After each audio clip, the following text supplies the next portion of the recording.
Hey everyone, this is Bojangles and Dr. Briggs here from TalkHorror, and we've put our heads together to bring you a list of foreign horror films we think that you may want to start off with if you're new to foreign horror. We understand that, as a horror fan, you reach a time when you feel like you've watched everything you possibly can.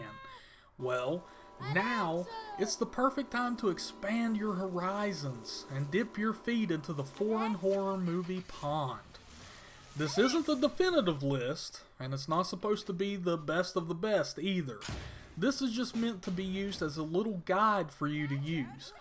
Keep in mind that there's a ton of great foreign horror films out there, so this is the first starter pack we're going to release. We'll have some more suggestions for you in the future. So, without further ado, this is the Foreign Horror Film Starter Pack. Take it away, Briggsy. Gojira, better known to the States as Godzilla, wasn't the first film of its kind, but it is one of the most influential giant monster films, pioneering a series that has kept the Japanese kaiju subgenre thriving for over 50 years. While most of the films in the Godzilla series are light sci-fi/actioners, the original Gojira is stark horror and deals with the idea of an atomically mutated dinosaur with about as much levity as we would in real life. Next up, we have The Innocents, based on Henry James's famous novella The Turn of the Screw. Is known as one of the classic haunted house tales to grace the silver screen, and serves as one of the most potent examples of British Gothic horror. Truman Capote's script brings out a previously unnoticed psychological bent to the ghost story, with Jack Clayton's use of unsettling camera angles and black and white contrast turning an oppressive, terrifying nature out of a quaint English mansion. Eyes Without a Face. If you've ever heard of the classic plot of the mad scientist who goes to sadistic lengths to cure an innocent relation, this French psychological shocker is the Ogee. While mostly relying on the cruelty of the mad doctor and the isolation of his disfigured daughter to unnerve the audience, Eyes Without a Face also hides some surprisingly hideous gore effects within its melancholy plot, foreshadowing the shape of French horror to come. Ju-on, the angry ghost, or Onryo, has been a ubiquitous trope in Japanese horror tales for centuries. Ju-on, later remade by the same director as The Grudge, is largely responsible for making this long-lived monster a threat for the present day. Ju-on showcases a chain of unrelated people who stumble across the same fate, taken by a family of murdered spirits who lash out relentlessly at anyone who finds them. The film trades dialogue for an advancing mood of lonely dread amidst a modern world that has nothing to stop an old-fashioned curse.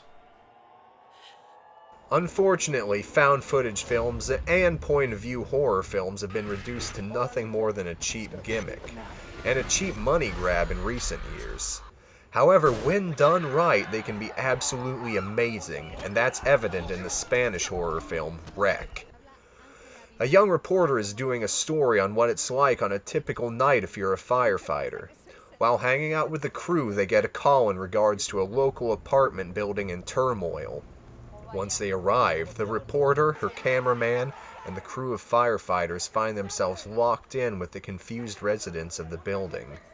The building has been quarantined, and they're left to fend for themselves against what seems to be an unknown virus that transforms the living and the dead into flesh-eating zombies.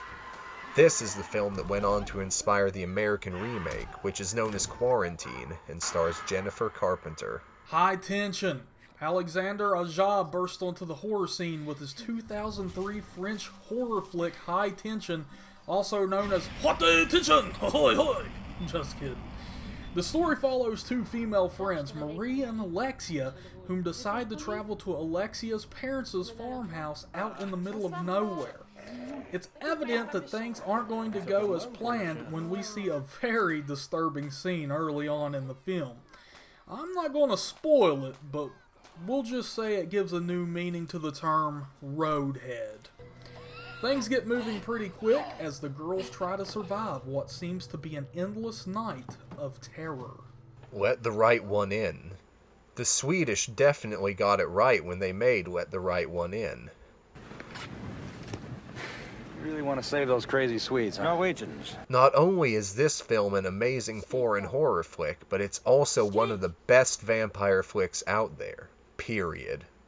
The film follows a young social outcast, Oscar, who is currently being bullied at school and his home life isn't much better. However, when a mysterious girl moves into his apartment complex, Oscar's life is about to be changed forever. The characters are amazing, the story is epic, the cinematography is wonderful, and it's a film you're not likely to forget.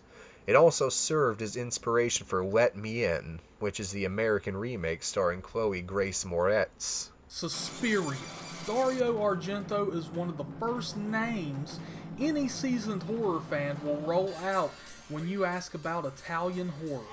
A driving force in giallo, Italian murder mysteries, as well as a fan of the paranormal, Argento combines both subgenres in Suspiria, a story about a coven of powerful witches who set out to corrupt or destroy unsuspecting students at a classy dance studio.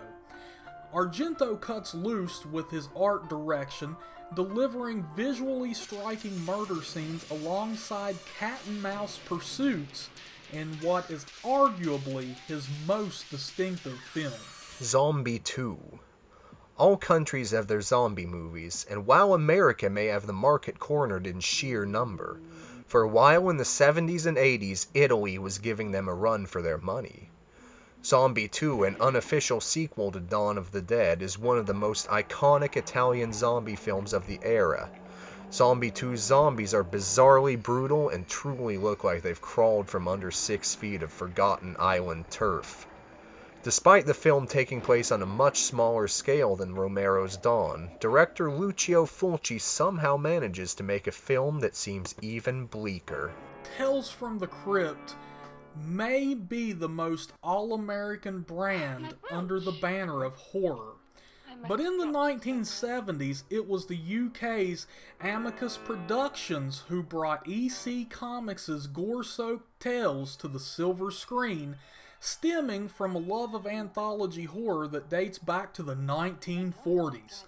The equally grim and cheesy comic translated well to an audience known to appreciate cinematic horror of the same sort, and the film remains a standout example of the anthology mania of 60s and 70s Britain.